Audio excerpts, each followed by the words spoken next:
welcome to this very special edition of the Pace Report. I'm Brian, Pace reporting live here at the Terremoto Coffee Room here in Chelsea, here in New York City. As you might know, over the last 4 months, the Terremoto Coffee Room has hosted some important jazz jam sessions during this pandemic.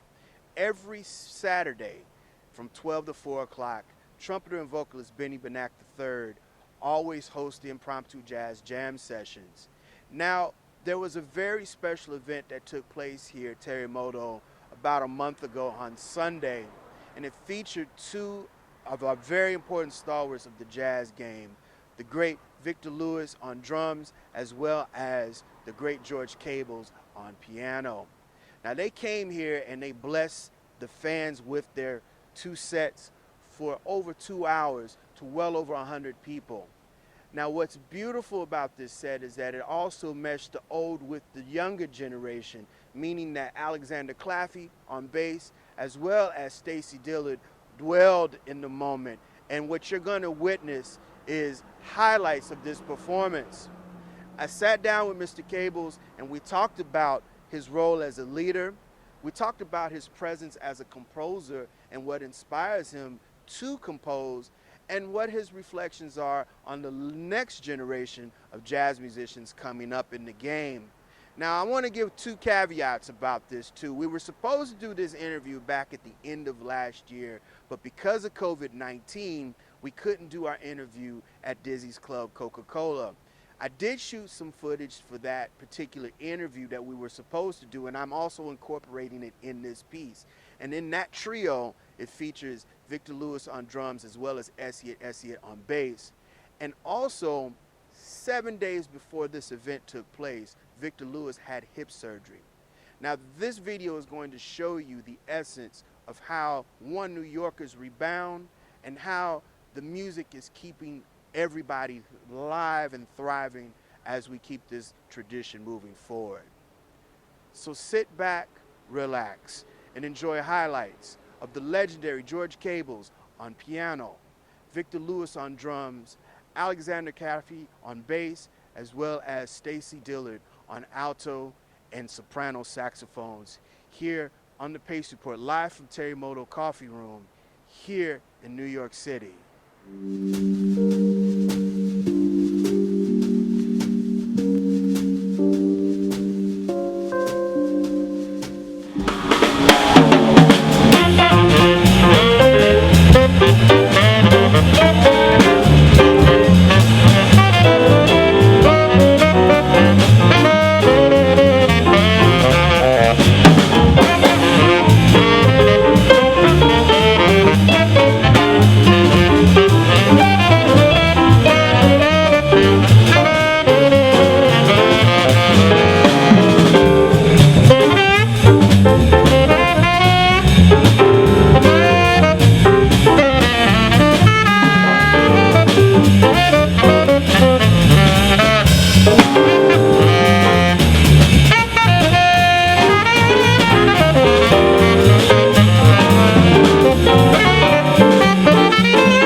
have to say, and I set the piece up on how what you did at Terremoto, along with Victor, really sets the pace of how New York City rebounds and comes back after what we've all experienced during this pandemic.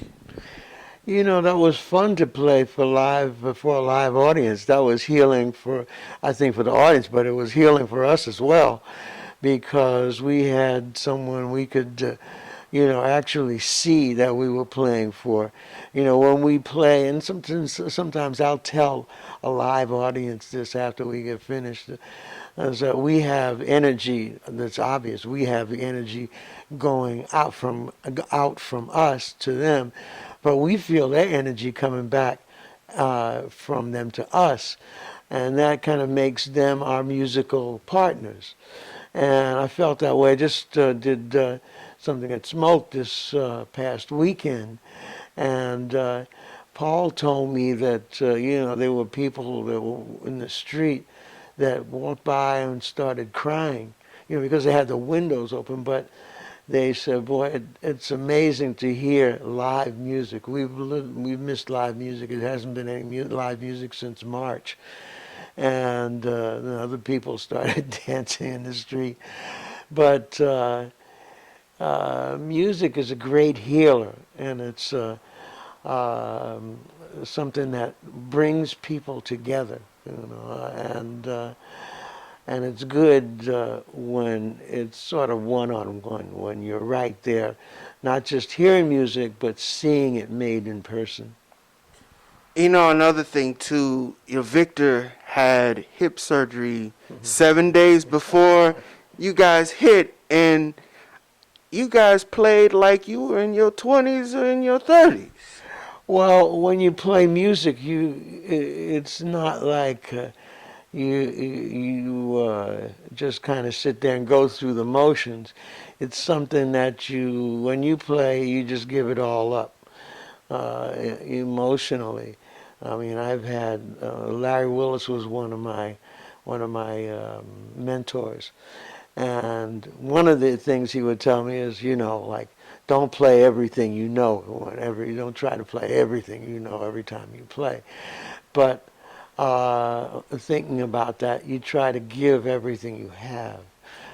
It may be sometimes measured, but really, I mean, we were just so glad to be playing there live, just looking at each other. It was just a great experience.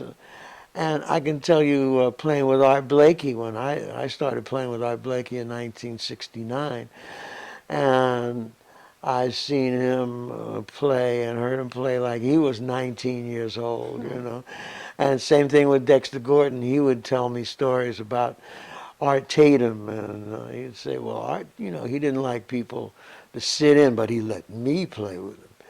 And when he would say that, he seemed like he was 19 years old, There's something about music. It seems to bring out your youth and make you feel eternally youthful.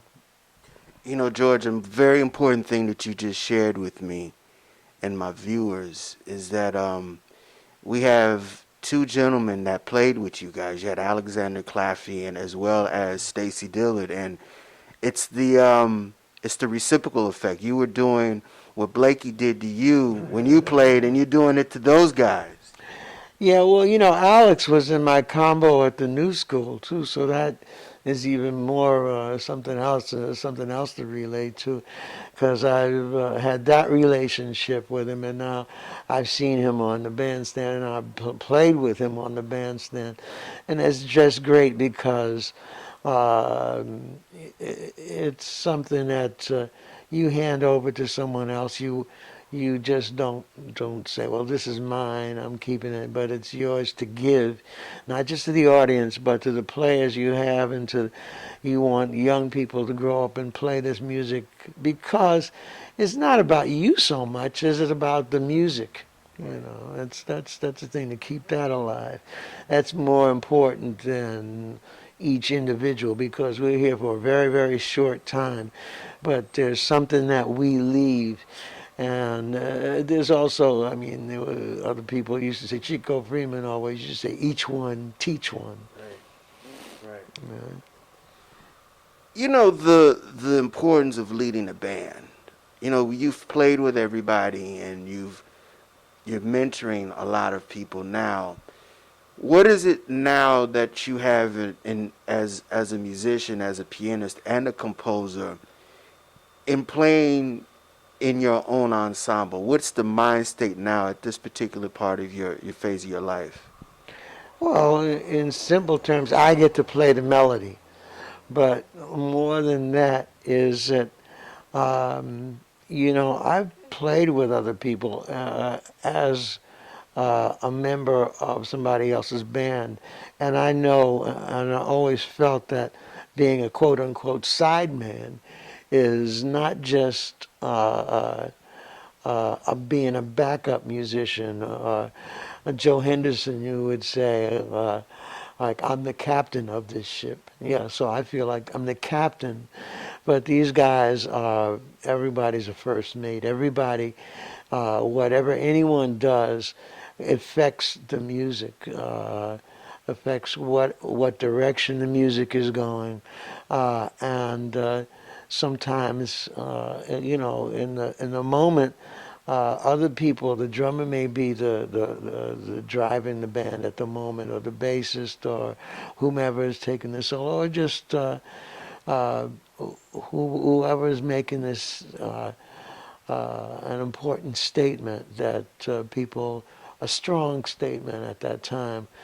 Um, and my experience as a sideman has, I think, given me the kind of perspective of being that sideman, being a leader, and knowing that everybody is important. Everybody has an important role, and remembering that, I'm not going to diminish the efforts or the status of anybody in the band, but remembering the value of each musician and each person. Playing music for me has been sort of like a metaphor for life, and a learning experience always, um, because you learn, if you want to, about how to deal with give and take, how to deal with other people, how to deal with who they are, what they are. Sometimes nobody's perfect, and nothing happens exactly the way you expect it to happen. It's not like you have a band in your head and this is what you're going. But you have people around you, and sometimes there are things that come that are very unexpected, but you learn to deal with it and respect it.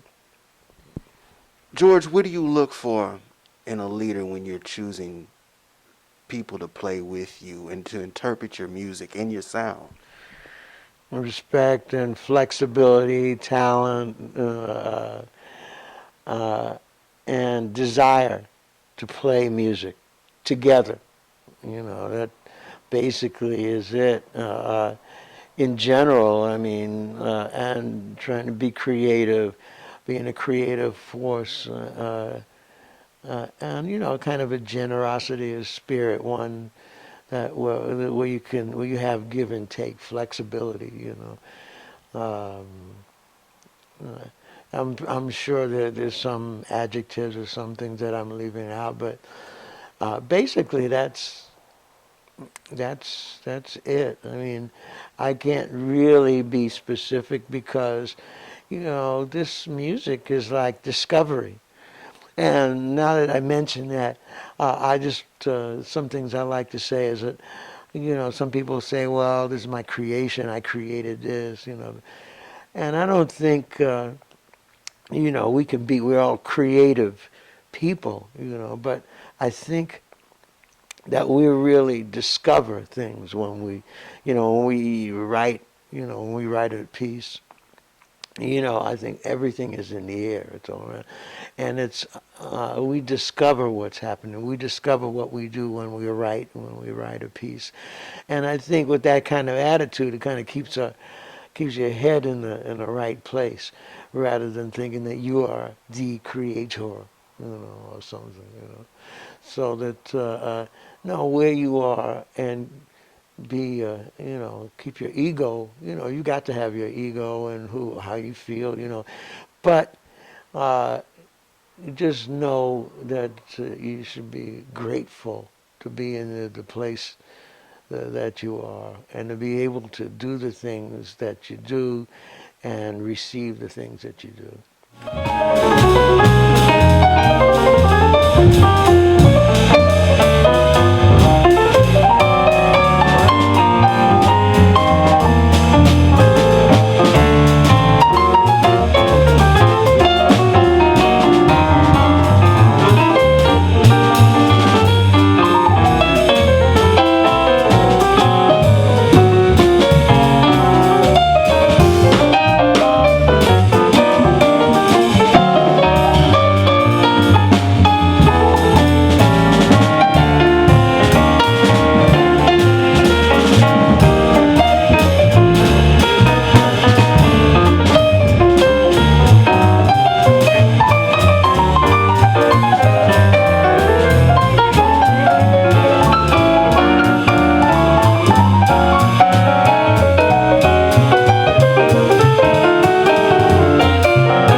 talked a few minutes earlier before the interview about you trying to put together a book for your compositions.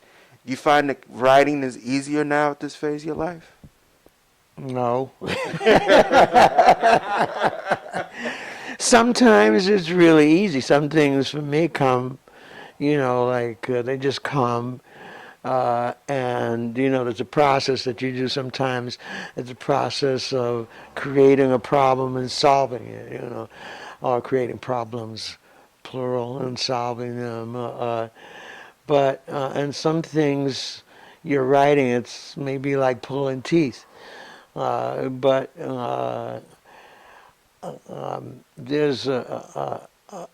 I try not to do things by formula, but there are things that I do. I try to set a mood first.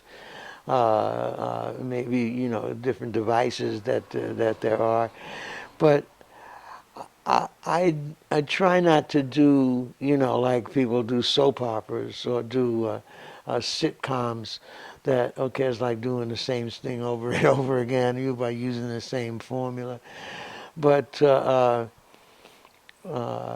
things come, and I think for me, I can speak for myself. I mean, other people may find some things easier that way, but sometimes there are blocked. You find that you're blocked, but sometimes if there's if you have to set a deadline for yourself, so I got to do this by then, and I have to do this for something, then you kind of force yourself to.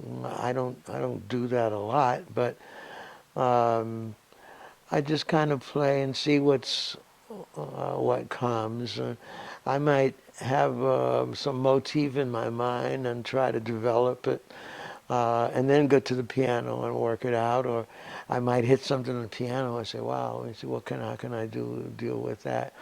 Or, well, for me, I really like rewriting some pieces. Sometimes mine, and sometimes mostly other pieces that I hear some other composers' pieces, whether they're so-called standards or jazz standards. But either way, with this music, when you play it, you kind of become a co-composer. When you're playing somebody else's music, and is that because of the interpretation from the group, or is it because you hear melodies and chords differently? No, it's because of the nature of the music. It's an improvising music in a sense. So in that sense, you're definitely a co-composer. And when you're playing somebody else's, music, maybe you arrange it differently. That's with whatever concept you have, you work it out. But when it comes to being a co-composer, in my mind, and what I mean when I say it is usually, and comes with the fact that we, once we play the melody, play the theme, once we develop that, we develop it in another way each time, and that's being a co-composer. And also that coupled with reimagining the piece. Sometimes when I play it, don't mean a thing if it ain't got that swing. That's a Duke Ellington composition, but the way I play it, the melody is completely different, or the way I frame it will be completely different, and I may make changes elsewhere, and then go on and with the finished product is something a little different. So that way, it's a Duke Ellington composition, but then the player, not just me, any player becomes a co-composer. So sometimes somebody say, well, I'm going to record your piece. I hope you like it. Do you mind if I do this? What's this here? Do you do this? I want them to do, first I'm happy that they're doing my piece, number one.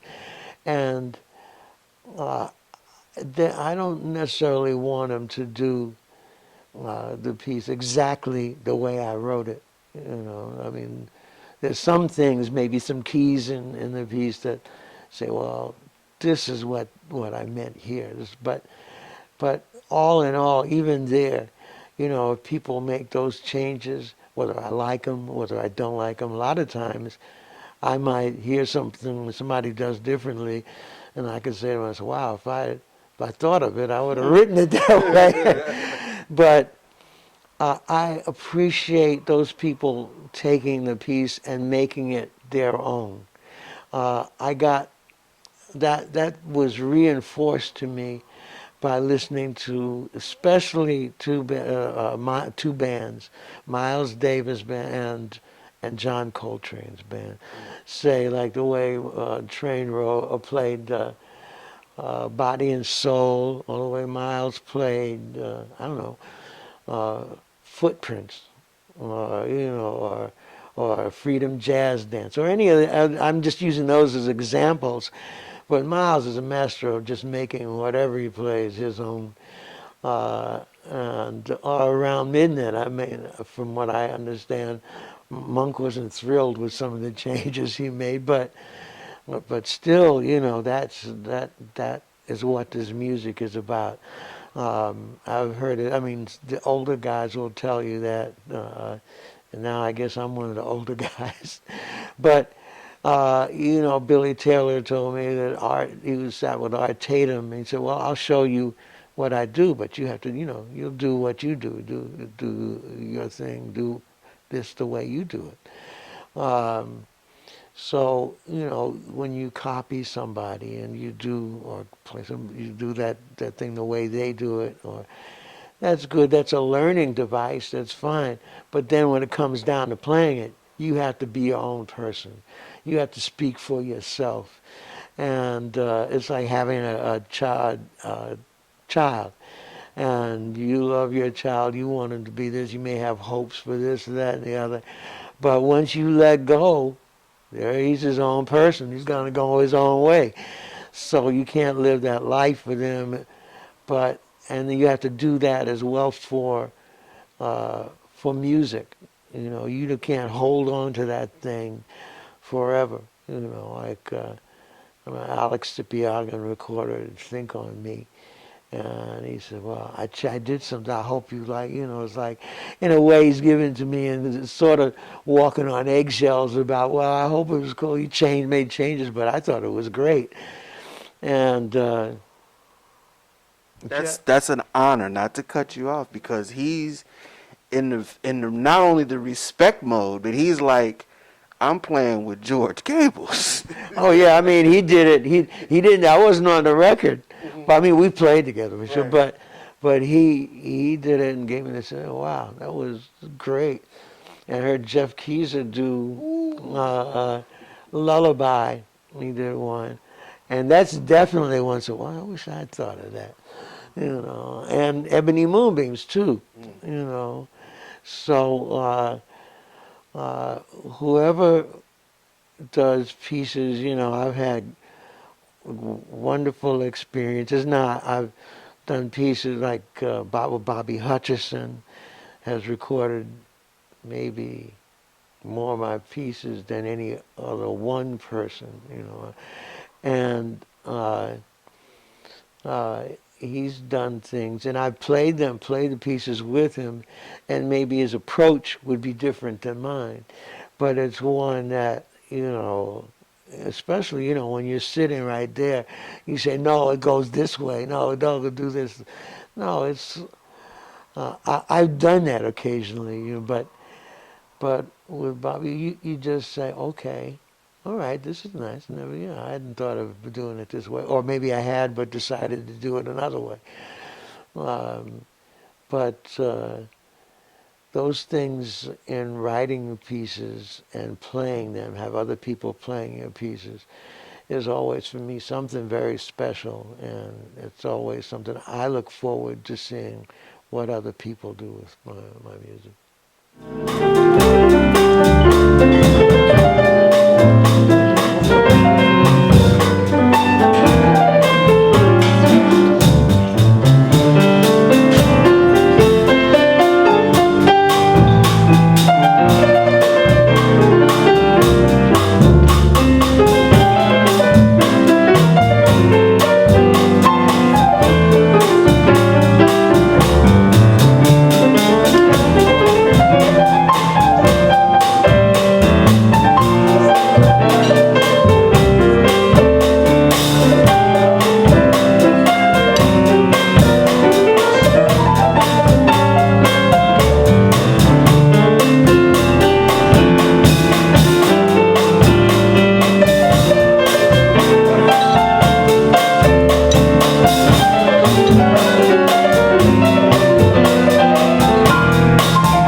two very important piano figures.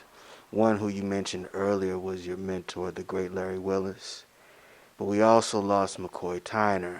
And I want you to give me your reflections on McCoy first, and then we're going to go into Larry, because he was a very, very humbling spirit in the world of jazz. Yeah. McCoy was a guy that came in and he was kind of another game changer when it came to technique and how he played. Yes, the first thing right now that comes to mind is that, he was left-handed. So that might explain the strength of, the way the strength of his left hand, although he's had a very powerful and nimble right hand. But the importance of what happened with in his left hand was, you can't be diminished.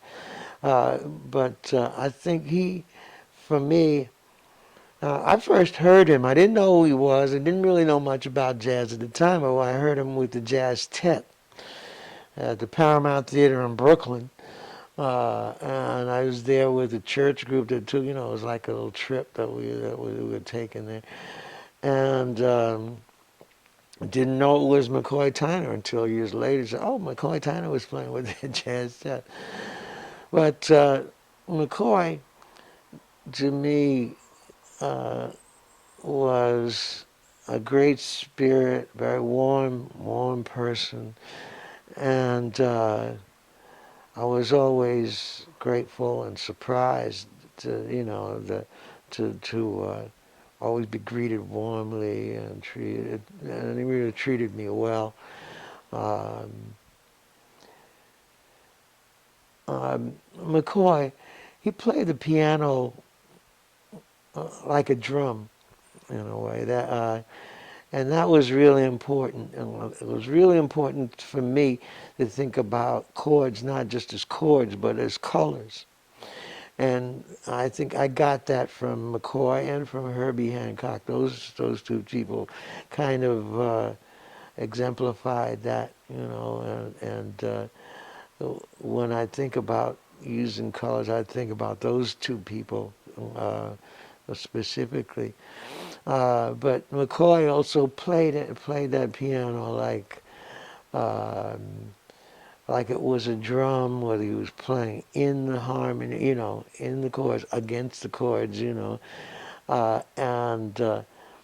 he had his own concept using building chords for, sometimes they were root-based, sometimes not root-based, sometimes, but there are a lot of force, a lot of open intervals, and is able to play with so much energy. I can remember seeing him at the Keystone Corner in San Francisco, and it seemed like he was making that piano levitate. He had that energy. There was so much energy, and that also is very important to me in playing, is making sure that that there's energy in what you do, whether you're playing lyrically, whatever it is you're doing, but there's that energy, no lethargy. Yeah, McCoy had a very great effect on me. I think two major influences were McCoy and Herbie Hancock from that era. What did you think about Herbie when he moved from straight ahead to fusion and electronic? Well, Herbie was like a great composer too, and I like the fact that both McCoy and Herbie was playing the blues. And I think a lot of the great innovators, a lot of great players like Charlie Parker, Dexter Gordon, Train, McCoy, Herbie, were all playing the blues, really. And I thought at the time, that was, I didn't have any problem with it. I was right there along with it. I was surprised, when I heard McCoy play Burt Bacharach, and play, but But those things where they were coming from was playing the blues. So Herbie was always a rhythmic player as well, and always always incorporated blues playing or some funk in his playing. So I really like. Sometimes I would say, "Wow, he was playing like kind of really simplified some things and some of the things." But when he started playing, it developed into something special. He just couldn't help himself. Um, And I asked about the electronic part and the fusion part because you nailed something that I wanted you to bring out. I felt that when he switched and flipped, some of his composing skills went far out there and were very, very funky. I just loved that period of Herbie. yeah, and I thought, like that from his M1 band days and beyond.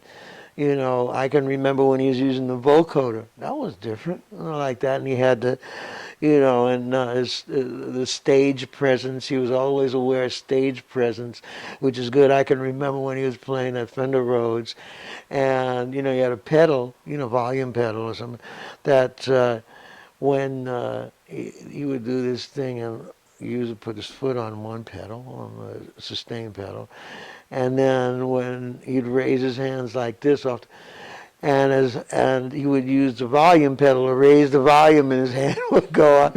So that's about showmanship and about that what you see on the stage. And I thought that was great. I like that. That's just another component of his playing. Um, and I played a lot of electronic instruments for a while, but when I started playing with Dexter, I went back to the piano and I loved it. I didn't say the acoustic piano because I think that's really being redundant. It's the piano. Right. Everything else needs a qualifier, electronic piano, a keyboard, whatever. But I think I really enjoyed that because it just invited the drum to do more. Mm. Mm. The thing with Larry Willis. Larry played behind some very important stalwarts of the music, and you kind of your career kind of pattern here is in somewhat as far as learning the role of being an accompanist. And what were some of the things that Larry instilled in you as far as your playing and also being a band member? Well, one thing that I mentioned before was don't try to play everything when every time you play, every piece you play. And the other is using more than when you're soloing, anyway, using more than uh, just a pentatonic scale, for instance. Like he said, I noticed that you like to use pentatonic scales. You can use other things, use more things. Uh, but also, I got a lot from him about voicings. Uh, because, he was let me see, a devotee of Herbie Hancock as well. Mm. And he's strongly influenced by Herbie. And that's a lot of what I got from him was in voicings, tight voicings, and sometimes using space. I didn't try to play, like exactly like him. I just, he wasn't one that would drill stuff, do this, do that, but one who, yell at you about, what are you doing?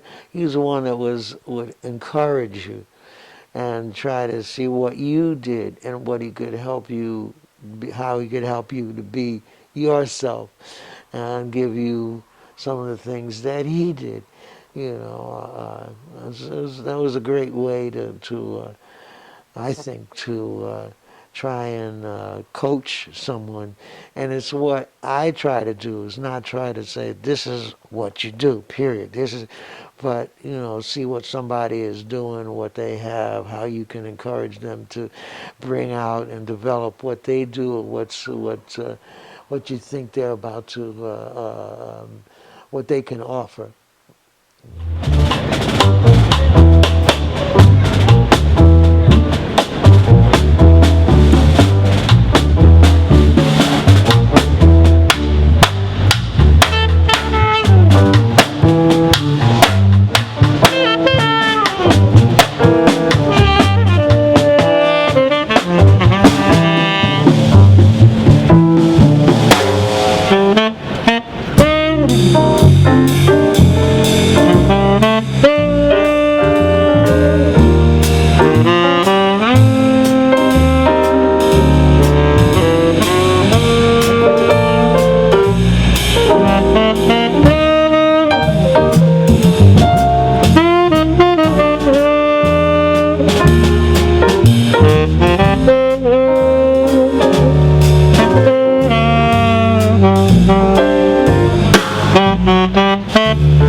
Do you think that this next generation of jazz musicians coming up, do you think that they understand the basic rudiments in the history of this music moving forward? Yeah, I think they're more aware of the history of the music than a lot of us were. I mean, of the broad, you know, the broad history. There are many that And also, I noticed that there are so many young people who are going every which way. There are guys. There's a young player like Emmanuel Wilkins, Joel Ross, James Francis, and many others that are really experimenting, really searching, looking for different things. There are others that are trying to be like more, I guess, play more in a stable, thing, and kind of reaching back, and so I see, people going to different phases. I see young people, young saxophonists. I was shocked trying to play like Ben Webster. So, wow, referring, like so people, there are other people into stride piano, or some people into, like, oh, I'm going to be the bebop. I want to get that under my fingers. So there are people that are aware of the history of the music, and some people who want to honor the history. Some people kind of honor the history and still go another way. Gerald Clayton is another young player. I don't know. I'm thinking about young guys, and now they're not going to be older than me, but they still like they shoot. They got older quick, or matured quickly. Like Tane, I can remember Tane, his 50th birthday. I said, he's 50 already? So, uh, time does not stand still.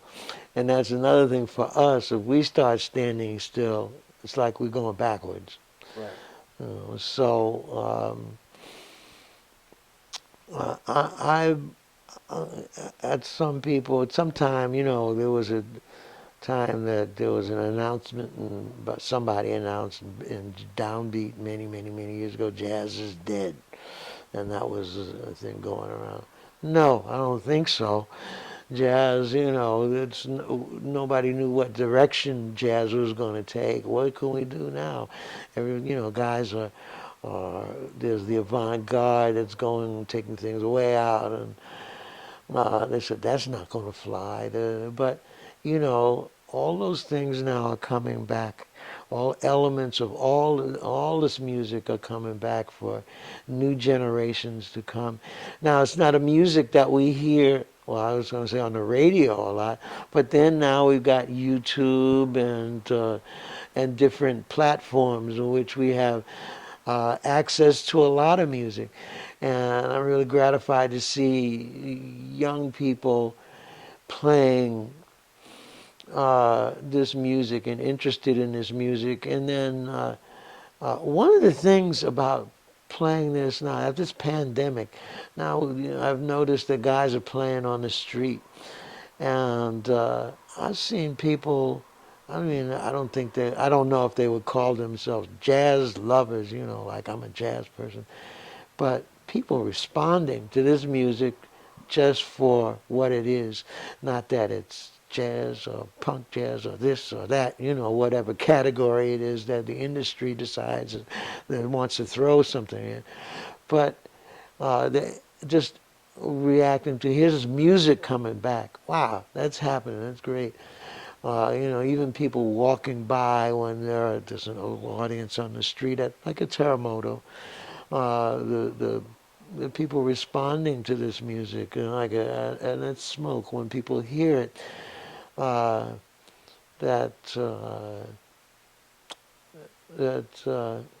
I think will be. I mean, music is being sold in different ways now. I mean, one day we had records, we had tapes, we had CDs, we had now.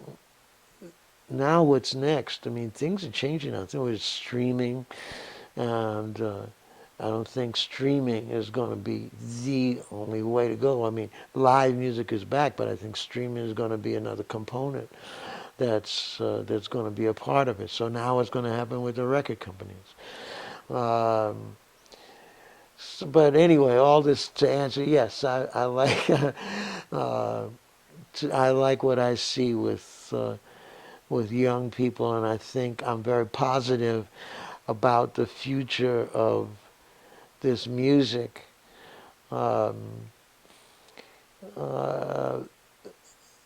Because of all the different kinds of music directions that people are taking. You know, before this name just came to me that I neglected to mention when I was talking about Emmanuel Wilkins and Joe Ross and guys like that, and James Francis as young players, young lions. But there's a pianist I really, really like called Okon Sandoval. Oh, she's amazing. Yes, and I don't want to leave her name out at all. I think she's something special. And if my mentioning her name at all will make anybody listen to her, then I'll say it 10 times. She plays with Allen Houston. Well, Alan Harris. Alan Harris. She plays with Alan Harris. Oh yeah, and she does her own thing. She's got some CDs. You should. I'm trying to think of the name of a CD that I heard. I just bought. I just went online and got it. And you can see her on YouTube. But I don't see her as much as I've seen the other people and she's, she accompanies vocalists. It's the first time I heard her when she was playing accompanying Al. I think she was playing with Alan.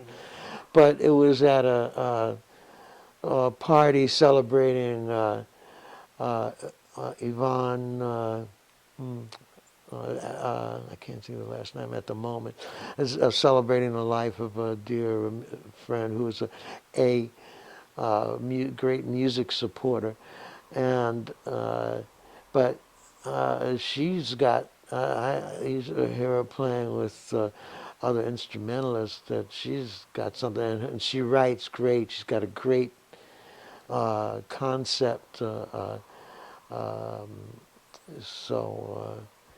Yeah, I remember Billy Hart, and I was sitting down listening to her play, and she played something, and we just looked at each other and said, "Whoa!" But yeah, I didn't want to leave her name out.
You brought up something that was very interesting about this whole pandemic and the whole thing with people playing at coffee shops. Everybody's kind of reinventing the wheel, digital.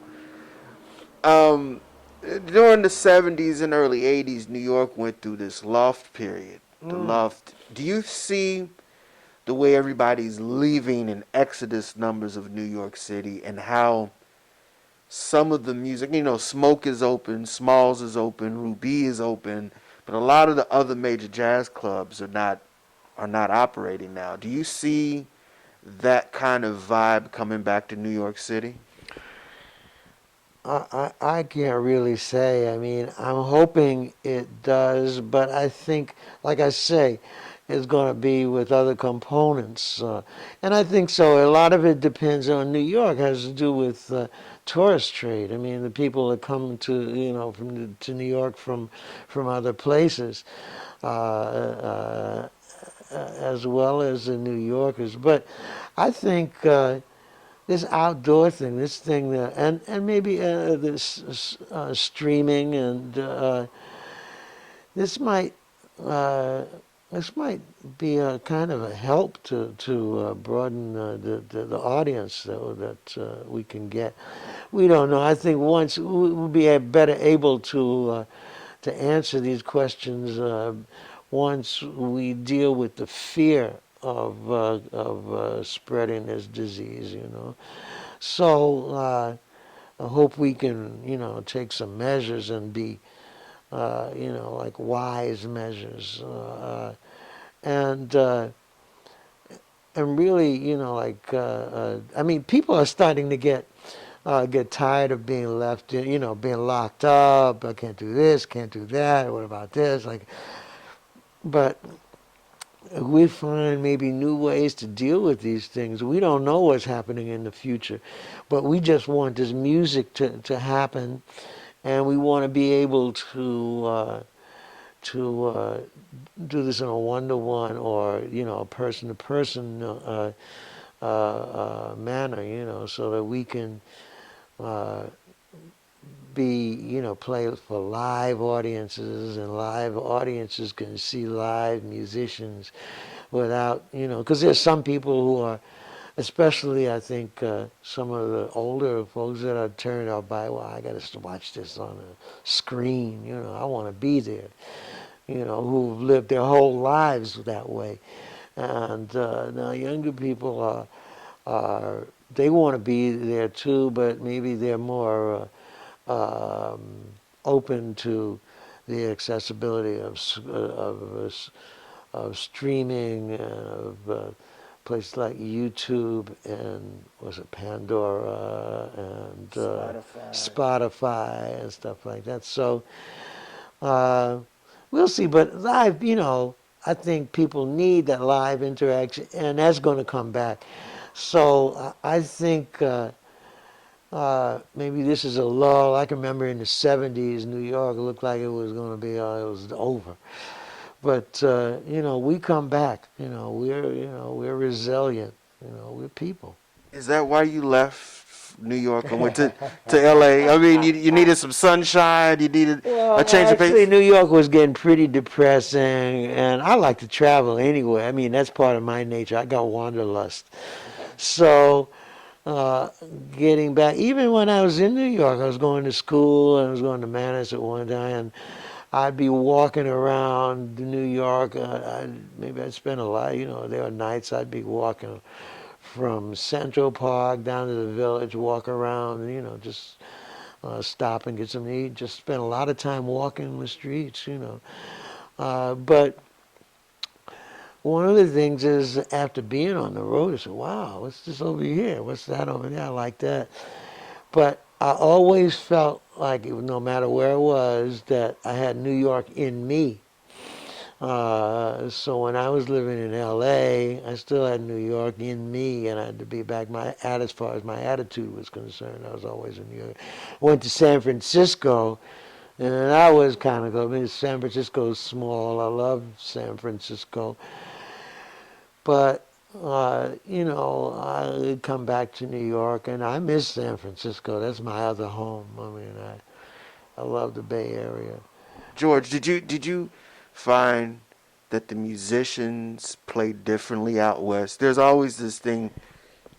Yes, there's a little difference. I mean, in overall attitude, I think you can hear it on records. Some of the West Coast guys, those back in the day who were playing more contrapuntally, and there was a little more laid back feeling. The New York guys were like, more aggressive. There's a general attitude, but that doesn't mean it's that it's like everybody, and that's the way it is. I mean, there are guys out west that play, they can be aggressive. There are guys here that want to lay back, but in general, there's a different thing. I would say.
Did you ever feel comfortable playing better behind a trumpeter, a saxophonist, a drummer, or a vocalist? Who did you feel more at home of a company? Interesting. Um, well, let me put it this way: is it a horn player or a vocalist, or I would say I probably, depending upon who it is, I think mainly uh, uh, I like playing. I felt very comfortable playing with saxophonists, uh, trumpet players. I mean, I did a lot of stuff. I learned a lot of stuff from Woody Shaw. We were very close. One time and by that it was a matter of concept. Uh, uh, Playing with Woody, but I think I feel, and I played duets with guitar, and I always loved playing with Bobby Hutcherson. Now I don't know if it's the instrument. I mean, it's the instrument partially, but it was the person because he was definitely high energy, and we would start try to be matching my energy, his energy. He was definitely high energy. He'd have the vibes and the marimbas like right next to each other, and play it like it's one instrument, run up and down and play. But I would say since I probably played, when I think about it, with more with. Um, if it had to come down to it, like it was a horn instrument, a saxophone or a trumpet, I would probably say saxophone, but or vibes because of the nature of the instrument. Sometimes the guitarist, everyone is just different. I don't know if, but I'd probably feel more comfortable with an instrumentalist. Let me put it that way, because playing with vocalists is a little different. I mean, it's fun playing. If you know the lyrics and really getting under the vocalist, playing with them is good. But I think I feel more comfortable with an instrumentalist in general. Um, Playing with guitar sometimes can be um, a little more challenging depending upon how the guitarist is playing. When he starts to play, like when he starts to play more chords, you play less. You play with more space. If he's playing single lines, then it's like playing with another horn player. Because, you're dancing with them, speaking with them, having a conversation, but basically you're another dancer, another dance partner. The drums. Now, as not as a soloist, but I love playing with a drummer because I mean, in the rhythm section, dancing with the drummer is great for me. Like uh, I love just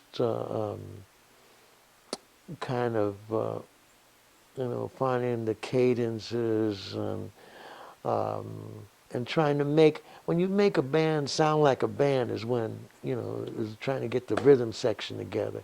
So you can tighten up that rhythm section, then I think you're really starting to make this group sound like a real band. Did Art Blakey teach you that probably had to be drummed into you? No. I don't think so. I mean, I love playing I listen to the bass to see what notes he's playing, like if he's playing the thirds or roots, whatever. But I gravitated to the drums. That was a natural thing. But it didn't have to be drummed into me, no. As I remember, to think about it. But, the thing is, I played with a lot of great drummers. I mean, I grew up in the neighborhood band. Billy Cobham was the first drummer that I was playing with, learning, in a group called the Jazz Samaritans. Then Lenny White. And we were listening to like Miles' band and the way they played and the hookup that Herbie and Tony had. And then playing with Art Blakey, Mickey Roker, Art Blakey, and I mean, maybe it was just an hour because I was playing with some great guys, and Max Roach after that, and Philly Joe after that, and Roy Haynes, like that period, maybe a little before, and Tony Williams, Elvin Jones, uh, Eddie Gladden. And part of that, I mean, is a natural thing, just trying to, instead of just boom, hit the chord, hit the chord. I felt like playing the piano is a percussion instrument. So in some sense, that's why I try to play. Like, guys who comped a lot, sometimes drummers or some people bugs them when you play a lot. Like Horace Silver played a lot. Horace Silver played that piano like a drum when he comped. Uh, um, so for me, playing the piano is a strategic thing, and what the drummer does is very important to me. So, uh, uh, uh, when I'm playing in the rhythm section, I want to hook up with the drummer, but I want to listen to the soloist. To know where to play, where to space. That'll do it again for another edition of the Pace Report, reporting live here at the Terremoto Coffee Room here in Chelsea, here in New York City. I'd like to personally thank the legendary George Cables for his time. Make sure you go out and support his current CD, I'm All Smiles, which is available on HighNote Records, which is available on iTunes, Amazon.com, as well as CD Baby. Also, I'd like to thank and congratulate Rick and his staff here at Terremoto Coffee Room for their warm hospitality. Make sure you guys come here every Saturday and Sunday for the weekly Jazz Jam sessions, which is hosted by Benny Benack III, which starts at 12 o'clock. Go to Terremoto's website to find out the times as well as who's performing. Please visit my website, thepacereport.com, for my weekly column as well as my past segments. And please like, share, and subscribe to my videos here on YouTube as well as Vimeo. Until next time, remember, if it's in the groove, it'll make you move. Till next time, peace.